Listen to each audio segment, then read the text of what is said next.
Charles Dickens wrote in Oliver Twist in 1839, "Bleak, dark, and piercing cold, it was a night for the well-housed and fed to draw round the bright fire and thank God they were at home, and for the homeless, starving wretch to lay him down and die."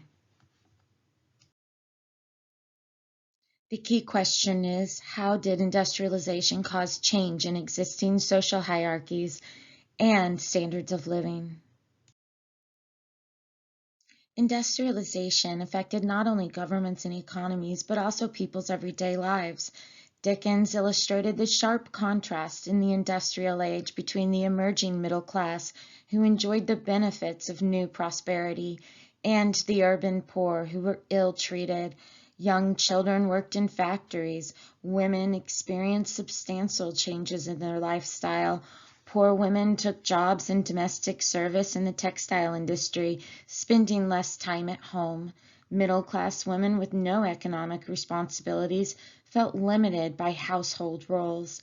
The middle class also started spending their free time seeking entertainment in theaters, concert halls, and sports facilities. For the first half of the 19th century, urban areas grew rapidly and with little planning by governments. This development left a damaging ecological footprint and created inhumane living conditions for the city's poorest residents, members of the working class. Working families crowded into shoddy constructed tenement apartment buildings, often owned by factory owners themselves.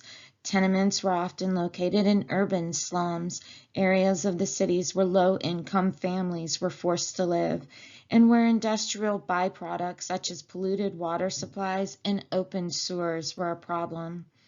In conditions like these, disease, including the much-feared cholera, spread quickly. So did other public health menaces such as fire and crime and violence.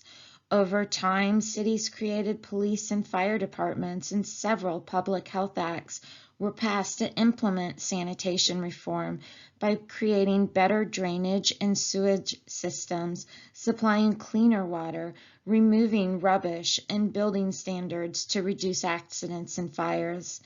Eventually, industrialization led to increased living standards for many. While life could be very hard for poor and working class people, the growing middle class had increased access to goods, housing, culture, and education. The wealth and opportunities of the middle class were among the reasons people continued to stream into cities from rural areas.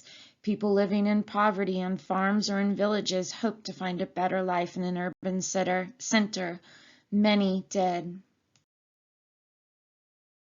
As industrialization spread, new classes of society emerged in Great Britain.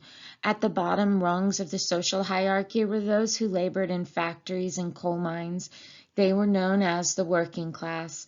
Though they helped construct goods rapidly, the technology of interchangeable parts in the factory system's division of labor had deprived workers of the experience of crafting a complete product.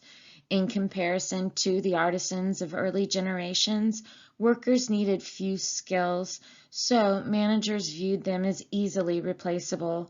Competition for jobs kept wages low. While industrializations created low-skilled jobs, it also required those who managed the production of goods to have education and sophisticated skills.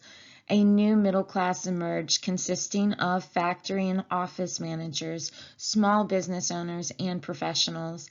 They were known as white-collar workers, those who held by office workers. Most were literate and considered middle class. At the top of the new class hierarchy were the industrialists and owners of large corporations. These so-called captains of industry soon overshadowed the landed aristocracy as the power brokers and leaders of modern society. Before industrialization, family members worked in close proximity to one another.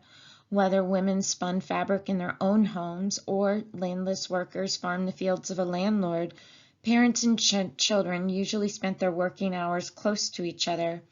Industrialization disrupted this pattern. Industrial machinery was used in large factories, making it impossible to work from home. Thus, individuals had to leave their families and neighborhoods for a long workday in order to earn enough money to survive. In a factory, work schedules were nothing like they were on a farm or in a cottage industry. The shrill sounds of the factory whistle told workers when they could take a break, which was obviously a culture shock to former farmers who had previously completed tasks according to their own needs and schedules. Considering that workers commonly spent 14 hours a day, 6 days a week in a factory, exhaustion was common. Some of these exhausted workers operated dangerous, heavy machinery. Injuries and death were common. The low wages of factory workers forced them to send their children to work also. In the early decades of industrialization, children as young as 5 worked in textile mills. Because of their small size and nimble fingers, children could climb into equipment to make repairs or into tight spots in mines. However, the dust from the textile machinery damaged their lungs just as much as it did to adult lungs. Children who worked in coal mines faced even more dangerous conditions than those in mills. They labored in oppressive heat, carting heavy loads of coal. Coal dust was even more unhealthy to breathe than factory dust, and mines collapsed and floods loomed as a constant threat to life. The Industrial Revolution affected women in different ways, depending on their class position. Because their families needed the money, working class women worked in coal mines until the practice of hiring women for coal mining was declared illegal in Britain in the 1840s, and were the primary laborers in textile factories. Factory owners preferred to hire women because they could pay them half of what they paid men. Middle-class women were spared factory work, yet in many ways they lived more limited lives than working-class women. Middle-class men had to leave the home and work at an office to provide for their families. If a wife stayed at home, it was an indication that her husband was capable of being the family's sole provider. Being a housewife thus became a status symbol. By the late 1800s, advertising and consumer culture contributed to a cult of domesticity that idealized the female homemaker. Advertising encouraged women to buy household products that would supposedly make the home a husband's place of respite from the harsh modern world. Pamphlets instructed middle-class women on how to care for the home, raise children, and behave in polite society, and urged them to be pious, submissive, pure, and domestic. For working-class women, this cult of domesticity was even more taxing, as they had to manage the household, care for their children, and work full-time. Industrialization also spurred feminism. When men left a community to take a job, their absence opened up new opportunities for women who remained home. One political sign of this feminism came in 1848 at Seneca Falls, New York, when 300 people met to call for equality for women.